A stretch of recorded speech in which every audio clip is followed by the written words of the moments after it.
이스라엘 백성들이 요단강을 건너 가나안 땅에 진입하게 되죠. 하나님이 이스라엘 백성들에게 명령하세요. 가나안을 정복해라.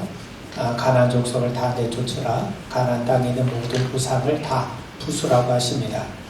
그런데 이스라엘 백성들은 하나님이 함께 하심에도 그들을 쫓아내지 못합니다. 정확히 말하면 쫓아내지 못한 게 아니라 쫓아내지 않은 겁니다. 여러분, 쫓아내지 못한 것과 쫓아내지 않은 것은 차원이 달라요. 쫓아내지 못한 것은 내가 마음은 있는데 능력이 부족해서 못한 거예요. 마음은 있지만, 내가 하나님의 뜻에 순종할 마음은 있지만 능력이 부족해서 쫓아낼 수 없는 거죠. 반면 쫓아내지 않는 것은 능력이 있음에도 불구하고 마음이 없는 겁니다. 사람은 아무리 능력이 있어도 하고 싶은 마음이 없으면 하지 않게 되는 것 아니겠습니까? 자, 그렇다면 가나안 족속을 쫓아내지 못한 것과 쫓아내지 않은 것 둘 중에 어느 것이 맞습니까? 이스라엘이 정말 능력이 없어서 그들을 쫓아내지 못한 것이라면 이건 그들의 문제가 아니라 하나님의 문제입니다. 하나님의 능력이 없으시거나 아니면 약속을 지키지 않으신 것이 되고 맙니다. 반면 이스라엘 백성들이 능력이 있음에도 쫓아내지 않은 것이라면 그건 그들이 불순종한 겁니다. 그렇다면 여러분, 어느 것이 맞습니까? 쫓아내지 못한 겁니까? 쫓아내지 않은 겁니까? 여러분 생각해 보세요. 이스라엘 백성들이 이미 하나님의 능력을 경험했어요. 출애굽할 때 그들은 하나님의 엄청난 능력을 체험하지 않았습니까? 그들은 홍해가 갈라진 것을 경험했고 하늘에서 만나가 임하는 것을 경험했어요. 아말렉과의 전쟁에서도, 또 아모리와의 전쟁에서도, 또 바산왕 옥과의 전쟁에서도 그들은 하나님의 능력으로 전쟁에서 승리를 경험하게 됩니다. 그리고 가나안 땅에 진입해서 여리고 앞에서도 단지 그들은 성 주변을 돌기만 했는데도 성이 무너진 것을 그들은 경험했습니다. 그런데도 그들은 엄청난 하나님의 능력을 경험했음에도 불구하고 가나안 백성들을 쫓아내지 않았던 겁니다. 그렇다면 그들은 능력이 부족해서 가나안 족속을 쫓아내지 않은 것이 아닙니다. 가나안을 쫓아낼 마음이 없었던 거죠. 하나님이 함께 하심에도 불구하고 그들은 순종하고 싶지 않았던 겁니다. 그래서 길갈에서 하나님의 사자가 와서 어떻게 책망합니까? 왜 너희들이 쫓아내지 않았느냐? 왜 너희들이 하나님의 말씀에 순종하지 않았느냐? 그렇게 백성들을 책망하고 있지 않습니까? 자, 그때 사사기 2장에 보면 그 하나님의 책망 앞에 이스라엘 백성들이 어떻게 반응을 했냐면 그들이 울었어요. 그래서 그들이 울었다고 해서 그들의 울음을 기념해서 그곳 이름을 복임이라고 부릅니다. 그런데 여러분, 여기서 우리가 속으면 안 됩니다. 그들이 울었다고 해서 하나님 앞에 회개의 것으로 우리가 오해하면 안 됩니다. 그들이 눈물을 흘린 것, 그들이 운 것은 회개가 아닙니다. 회개는 단지 눈물을 흘리는 게 아닙니다. 눈물을 흘린다고 달라진 게 있습니까? 달라진 건 아무것도 없어요. 하나님이 원하시는 것은 그들이 눈물을 흘리는 것이 아니라 그들이 자신들의 잘못을 인정하고 하나님 앞에 순종한 것 아닙니까? 하나님께서 왜 가나안 백성들을 쫓아내지 않았느냐? 이렇게 말씀하시면 이제 우리가 하나님 앞에 순종해서 우리가 가나안과 전쟁에서 그들을 쫓아내겠습니다. 이렇게 나오면 되는 거예요. 여러분, 우리가 탕자 이야기를 잘 합니다. 아버지의 재산을 탕진한 이 탕자는 타지에서 자기의 서러운 처지를 생각하고 울기만 한 것이 아닙니다. 그의 위대한 점은요, 울은 것으로 끝난 것이 아니라 그는 돌이켜서 아버지의 집으로 그의 발걸음을 돌이켰어요. 내가 아버지 집에 품꾼으로 있는 한이 있다 하더라도 나는 아버지 집으로 가야 되겠다. 아버지 집으로 돌아가요. 여러분, 이것이 회개고 이것이 하나님이 기뻐하신 일입니다. 여러분, 그런 의미에서 여호와의 사자가 와서 책망하면 그들은 눈물을 흘릴 것이 아니라 자신들의 잘못을 회개하고 이제부터 하나님의 뜻에 순종하면 되는 거예요. 하나님 왜 가나안 족속을 쫓아내지 않았느냐 하시면 그때 눈물을 흘릴 것이 아니라 하나님, 우리가 잘못했습니다. 이제 하나님 말씀대로 우리가 하나님의 능력에 힘입어서 우리가 가나안 족속들을 몰아내겠습니다. 이러면 이렇게 반응하는 것이 그거 진정한 회개 아닙니까? 내일이 시험이에요. 근데 아이가 게임에만 열중하고 있어요. 그래서 엄마가 너 내일 시험인데 왜 공부하지 않느냐? 이렇게 아이를 다그치니까 아이가 울어요. 여러분, 눈물 흘리면 다 됩니까? 그렇지 않아요. 그때는 아이가 우는 게 문제가 아니라 울지 않고 예 알았어요. 내일 시험이니까 내가 이제 이 게임 마지막 하고 내가 이제부터 열심히 공부하겠습니다. 여러분 이렇게 반응하면 되는 것 아닙니까? 그런 측면에서 이스라엘 백성들에게 필요한 것은요, 눈물이 아니라 하나님 말씀 앞에 순종해서 주님 주신 능력에 힘입어서 가나안을 몰아내면 되는 겁니다. 그렇다면 여러분 왜 그들이 눈물을 흘리나요? 하나님께 순종하고 싶지 않았기 때문에 그래요. 그래서 그들은 자기들의 속내를 감추고 우는 연기를 하고 있는 겁니다.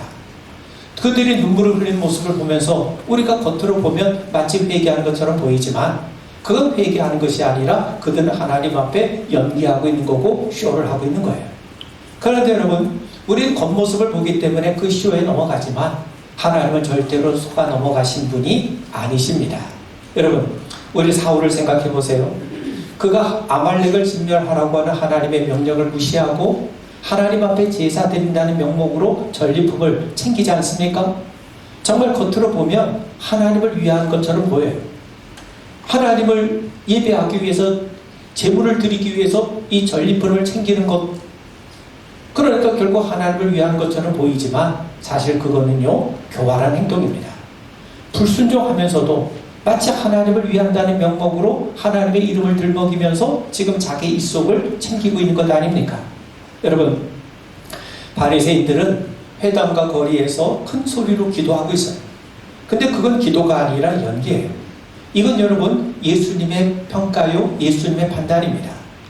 겉으로 보면 기도하는 것처럼 열심히 기도하는 것처럼 보이지만 실상은 자기가 기도한다는 것을, 자신이 경건하다는 것을 여러 많은 사람들에게 알리는 연기, 쇼에 지나지 않는 겁니다.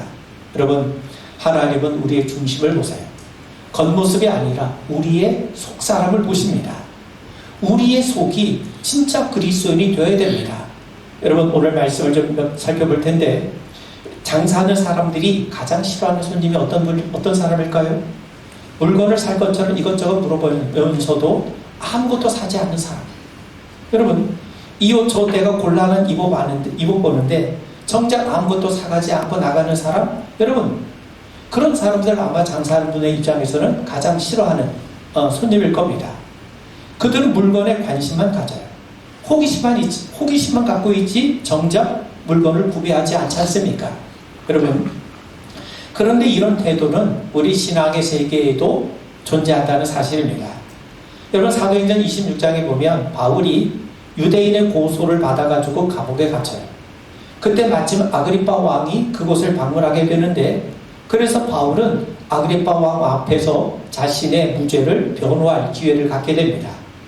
그런데도 바울은 자기의 무죄를 변호하기보다는 바로 그 자리를 빌어서 그리스도 예수의 복음을 전하는 기회로 삼게 되죠.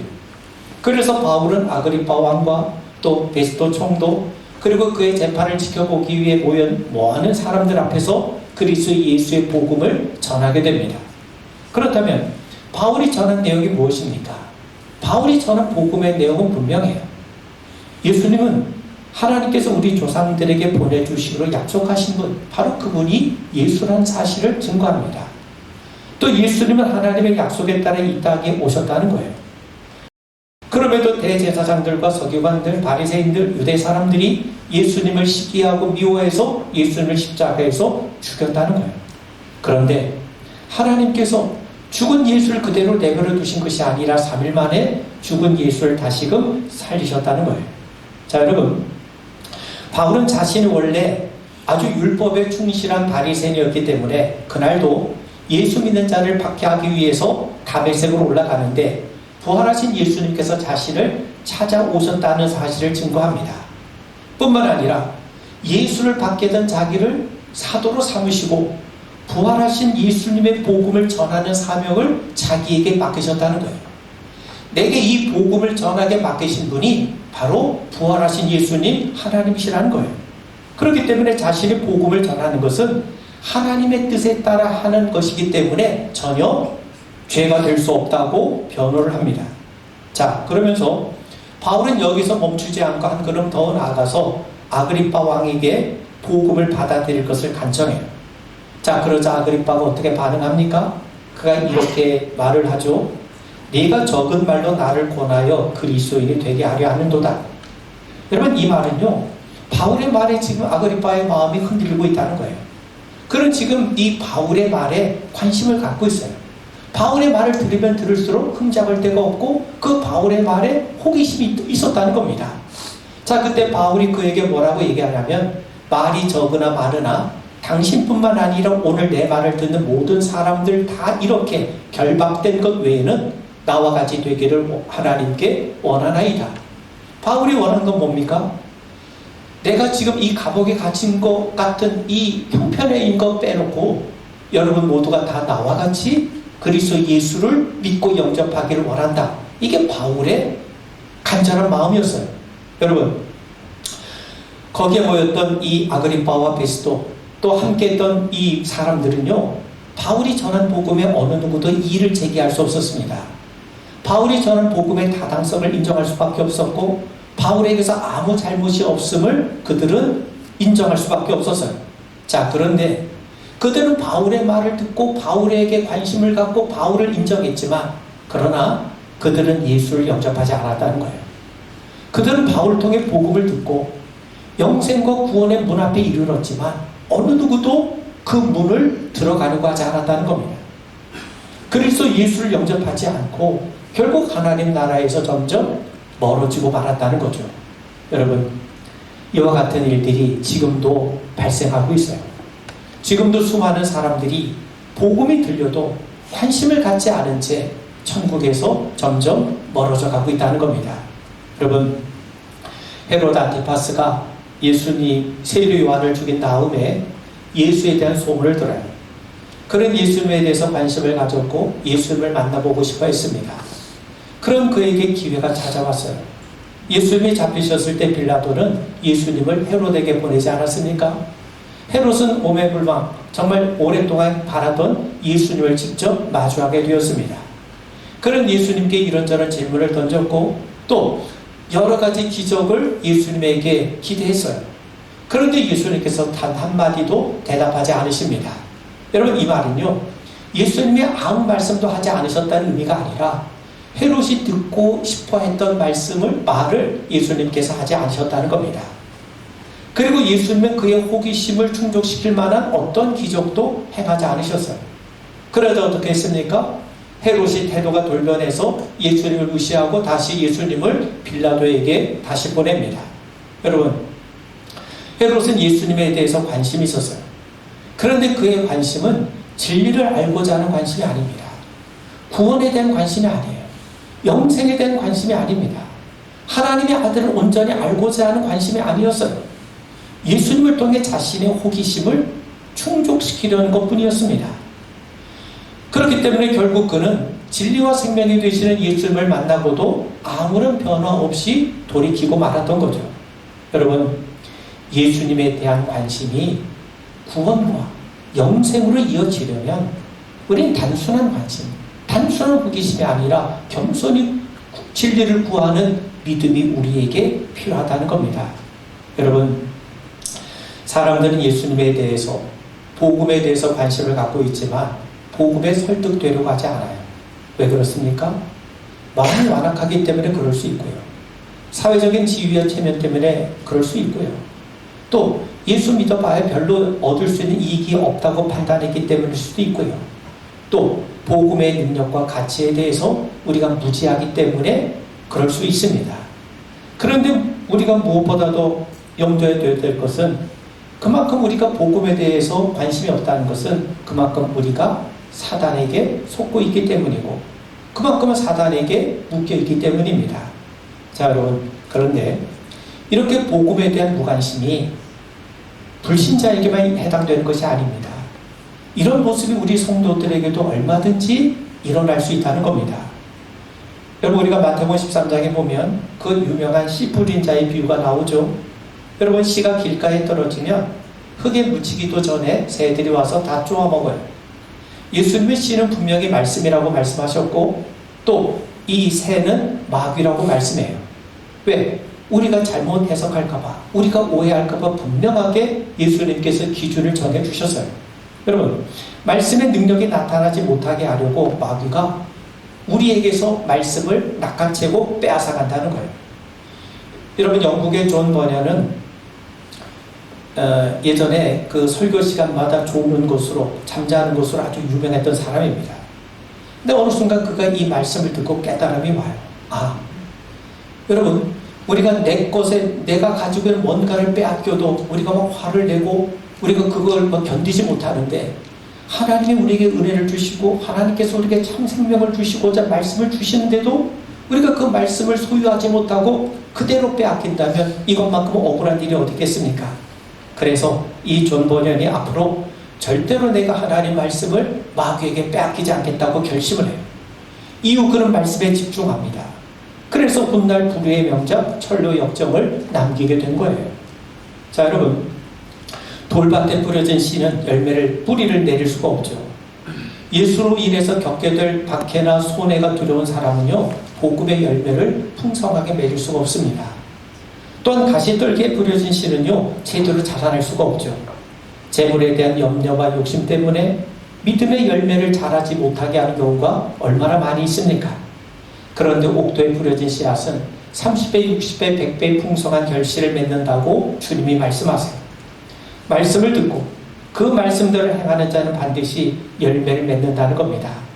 여러분, 예수님이 말씀하신 이 네 가지 밭은요, 네 사람의 유형을 말씀하는 것이 아니라 우리 안에 이처럼 말씀에 반응하는 네 가지 형태의 모습이 있을 수 있다는 것을 우리에게 말씀하는 것 아닙니까?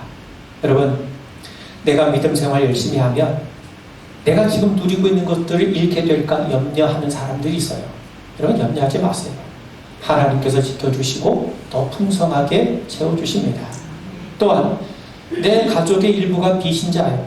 다른 종교를 갖고 있기 때문에 서로 입장과 취향을 존중한다는 미명하에 복음을 전하지 못하는 경우가 얼마나 많이 있습니까?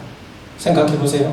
사람의 입장과 취향이 우리의 영생, 생명보다 더 소중합니까? 그런 사람들의 입장과 취향은요, 수시로 바뀌어요. 그런데 복음은 영원히 변하지 않습니다. 또 어떤 사람은요, 내가 예수님은 좋은데 교회 생활이 부담스럽다 그래요. 매주 예배 드리는 것, 헌금하는 것, 봉사하는 것, 무엇보다 여러 사람들과 어울리는 게 힘들고 기도하는 것이 힘들다는 거예요. 여러분, 교회 생활이 힘들어서 못한다면요, 가정생활, 직장생활은 우리가 어떻게 할 수 있겠습니까? 또 어떤 사람은요, 믿음 생활에 아직 마음이 끌리지 않고 지금 해야 할 일이 너무 많기 때문에 어느 정도 안정이 되면 그때 열심히 하겠다는 거예요. 복음을 듣고 예수를 영접하는 일은요, 한가롭게 뒤로 미룰 성질의 것이 아닙니다. 가장 시급하고 가장 우선적인 일이에요. 여러분, 어린 묘목의 가지를 정리하는 거는요, 쉽게 할 수 있지만 이미 나무가 뿌리를 내리고 자라나면요, 그 가지를 우리가 어떻게 휘거나 할 수가 없어요. 마찬가지입니다. 나중에라는 핑계를 대지 마셔야 됩니다. 내일 일은 우리가 알지 못해요. 기회가 항상 있는 게 아닙니다. 하나님이 두 팔 벌리고 계실 때 그 품에 달려가서 안겨야 됩니다.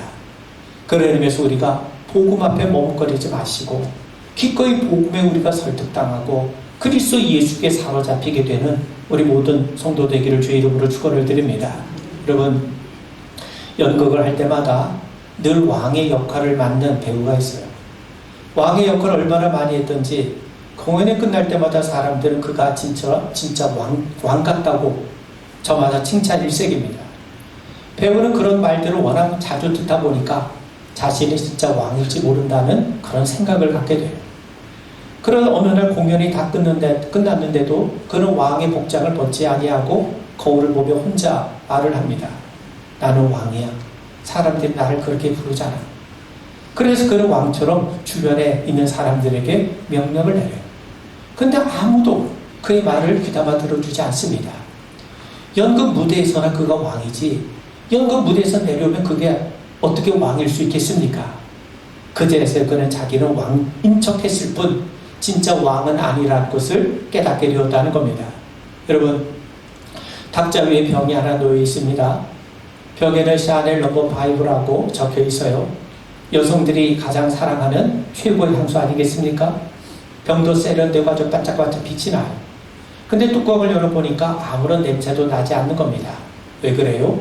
그 병 안에 향수가 없기 때문이죠. 사람들은 그 병 모습을 보고 향수병이라고 불러요. 근데 실제로는 아무런 향기가 나지 않습니다.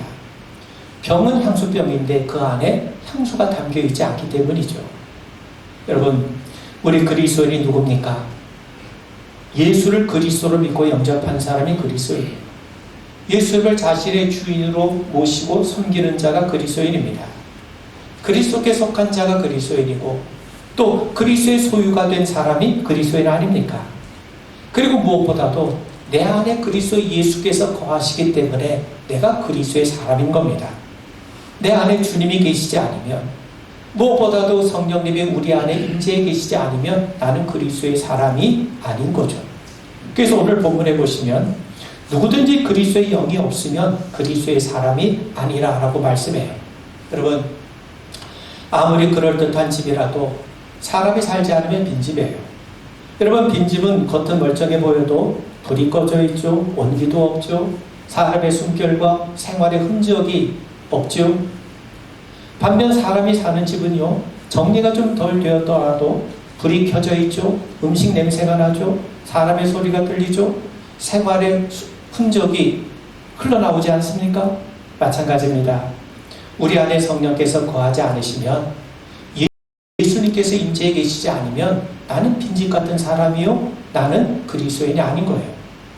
그리스도인은 완벽하기 때문에 그리스도인이 아니라 우리 안에 성령께서 거하시고 우리 안에 예수님이 거하시기 때문에, 곧 예수의 닷셈을 받기 때문에 우리가 그리스도인이라고 고백하는 거예요. 여러분, 사울 잘 아시죠? 겉모습은 왕의 모습 아닙니까? 그는 키가 크고 외모도 준수하고 사람들 보기에 영락없이 누가 보기에도 완벽한 왕의 모습을 가지고 있어요. 근데 그의 문제는요, 능력이나 외형이 아니라 그 안에 하나님이 계시지 않는 것이 문제입니다. 그는 하나님의 명령을 들었지만 언제나 선택하고 결정의 주인은 하나님이 아니라 바로 자기 자신이었어요. 그러다 보니까 그 결과 어떻게 되었습니까? 사무엘상 16장에 보시면 여호와의 영이 사울에게서 떠나고 하나님의 영이 그에게서 떠났다는 거죠. 자, 반면에 다윗은 형제들 중에서도 주목받지 못한 소년이었고 외형적으로도 가장 부족한 사람이었어요. 그럼에도 하나님께서 그를 보시면서 말씀하지 않습니까? 사람은 외모를 보거니와 여호와는 중심을 보시느니라. 다윗이 참된 왕이 될 수 있었던 이유는 뭐냐? 여러분, 다윗에게 하나님의 기름이 부어졌을 때 성경은 그 모습에 대해서 이렇게 말씀합니다. 이날 이후로 다윗에게 여호와의 영이 크게 감동되리라. 다윗에게 하나님의 영이 감동됐다는 거죠. 다윗에게 하나님의 영이 임했다는 것 아니겠습니까? 자, 여러분, 사울은 왕의 자리에 있었지만 여호와의 영이 떠났어요. 하나님이 떠나셨어요. 반면 다윗은 아직 왕의 자리에 오르지 않았지만 뭐였습니까? 하나님의 영이 그에게 임했다는 거예요. 그런 의미에서 여러분, 사울은 왕이었지만 하나님이 그 자리에 함께하지 않으심으로 하나님과 무관한 자가 되었고, 다윗은 비록 목동이었지만 하나님이 함께 하심으로 그는 하나님의 사람이었던 겁니다. 여러분, 부자 청년, 그는 하나님의 계명을 지키기 위해 얼마나 노력했습니까? 근데 예수님과는 아무 상관이 없었어요. 그래서 예수님이 재산을 팔아 가난한 사람에게 주고 너는 나를 따르라 하신 것 아닙니까? 나를 따르라, 곧 예수를 믿고 영접하라는 거예요. 예수님과 친밀한 관계를 맺자는 거예요. 여러분, 부자 청년처럼 예수님과 아무 상관없이 하나님의 계명을 따라 사는 것이 가능합니다. 그런데 아무리 우리가 하나님의 계명을 따라 산다 할지라도 말씀이 증거하시는 예수님과 함께하지 않으면, 그분을 믿지 않으면, 그분과 아무 관계를 맺지 않으면 우리는 그리스도인이 아닌 거예요. 왜요? 예수님이 내가 곧 길이요 진리요 생명이라 말씀하시고 나로 말미암지 않고는 아버지께 올 자가 없다고 말씀하지 않습니까? 그리고 예수를 믿고 영접하는 자만이 하나님의 자녀가 되는 권세가 주어지기 때문이에요. 여러분, 우리는 고넬료를 잘 압니다. 고넬료는 이방인이에요. 로마 군인입니다. 경건한 사람이에요. 하나님을 경외했고 자신을 물론 자신의 집에 거하는 모든 식솔들까지도 하나님을 경외토록 한 사람입니다. 많은 백성을 구제했고 항상 기도했고 사람들로부터 칭찬받는 사람이었죠. 그럼에도 그는 구원받은 사람이 아닙니다. 왜요? 예수님을 그리스도로 구주로 영접하지 않았기 때문이에요. 그는 지금 예수님과 무관한 경건 생활을 하고 있었다는 겁니다. 그래서 하나님께서 베드로를 그의 집에 보내셔서 복음을 전하게 하시죠. 베드로가 전한 복음이 뭡니까? 예수님이 그리스도가 되신다는 거예요. 사람들이 예수님을 십자가에 못 박아 죽였지만 하나님께서 사흘 만에 그를 다시 살리셨다는 거예요. 그리고 예수님이 산자와 죽은 자의 재판장이 되신다는 것 아니겠습니까? 예수님에 대해서 구약의 모든 선지자들이 증거하고 있고 예수의 이름을 힘입어서만이 우리가 죄사함을 받는다는 것 아닙니까? 그래서 이 고넬료와 그 집에 모였던 사람들이 베드로를 통해 주어진 예수에 대한 복음, 즉 복음을 들었을 때 어떤 일이 발생합니까? 하늘에서 성령이 그 집안에 임하게 됩니다. 그리고 예수를 그리스도로 주님으로 하나님으로 믿고 영접하게 되죠. 예수의 이름으로 세례를 받고 구원받은 사람이 된 겁니다. 이제 비로소 그는 예수를 믿음으로 구원받은 경건한 그리스도인이 되었던 거예요. 여러분, 왜 하나님이 고넬료에게 베드로를 통해서 복음을 전하게 하십니까? 아무리 우리가 경건한 삶을 산다 할지라도 예수와 무관하면, 예수를 믿지 않으면 우리는 하나님과 아무 상관이 없는 자가 될 수 있기 때문인 거예요. 여러분, 공자의 가르침을 따라 사는 자를 유생이라고 부르죠. 부처의 가르침을 따라 사는 자를 불자라고 불러요. 그렇다면 그리스도인은 당연히 예수의 말씀과 가르침을 따라 사는 자 아니겠습니까? 누군가의 가르침을 따라 산다는 것은요, 자신의 생각 내려놓고 내가 다른 분의 삶과 가치관을, 가르침을 내 삶의 원칙으로 삼고 산다는 것 아닙니까? 이런 의미에서 그리스도인은요, 한마디로 하나님, 즉 예수님을 기준으로 삼고 사는 사람, 그분의 가르침을 따라 사는 삶, 한마디로 예수님을 주인으로 섬기며 사는 삶인 겁니다. 여러분, 마태복음 7장에서 예수님이 말씀하시기를 나더러 주여 주여 하는 자마다 다 천국에 들어갈 것이 아니오. 여러분, 지금 예수님의 책망을 받는 이들은요, 사역도 열심히 했고 기적도 일으켰어요. 겉으로 보면 신앙의 열매가 있어 보입니다. 그런데 예수님은 내가 도무지 너희를 알지 못한다고 말씀하세요. 그렇다면 무엇이 문제입니까? 여러분, 하나님을 말하는 신앙과 하나님께 다스림을 받는 신앙은 달라요.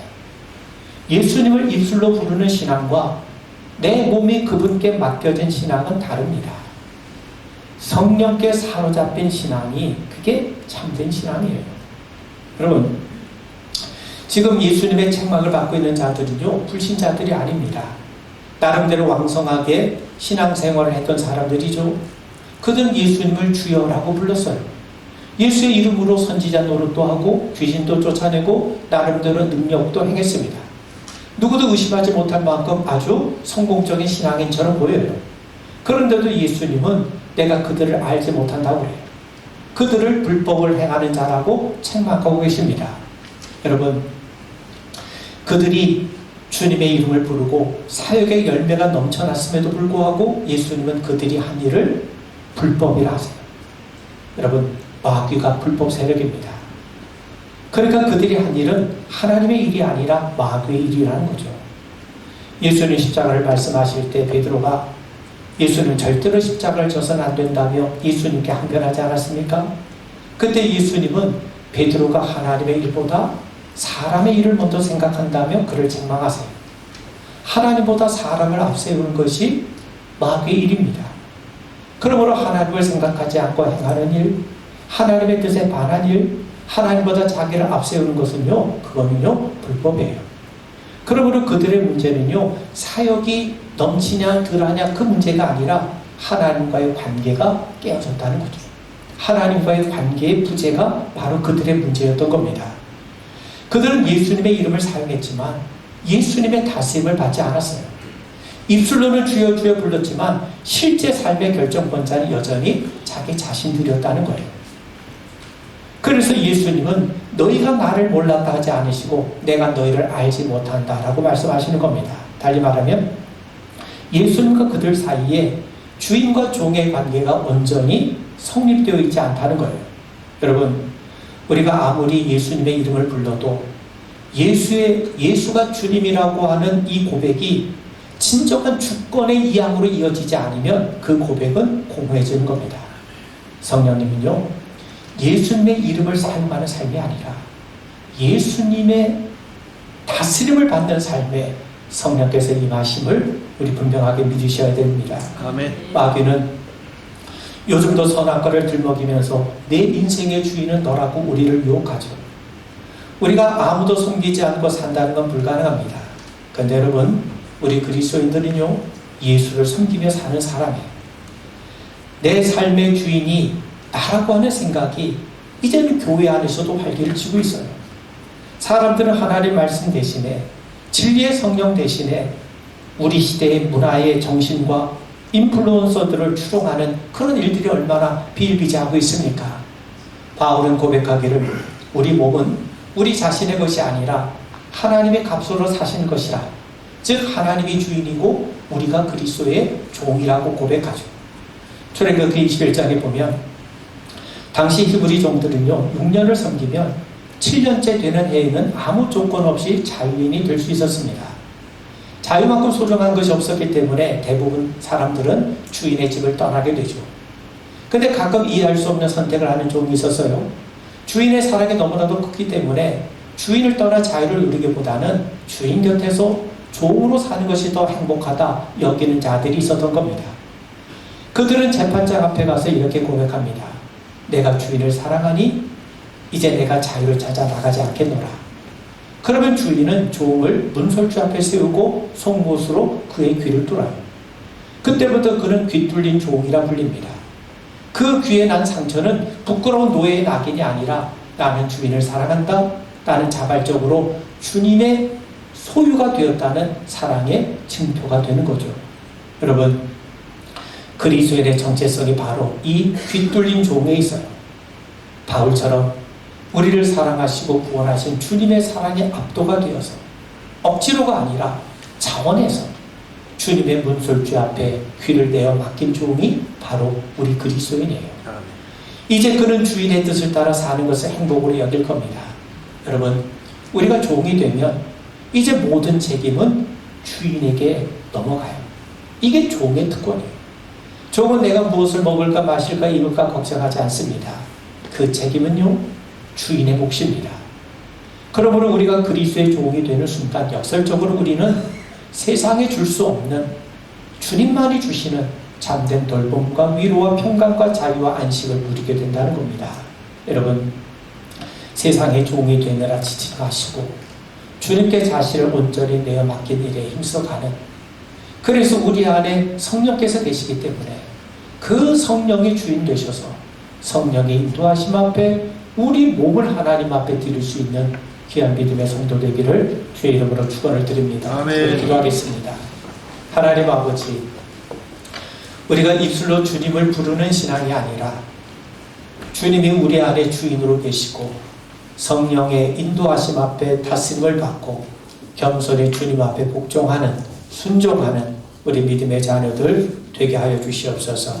예수님 이름 받들어 간절히 기도하옵나이다. 아멘.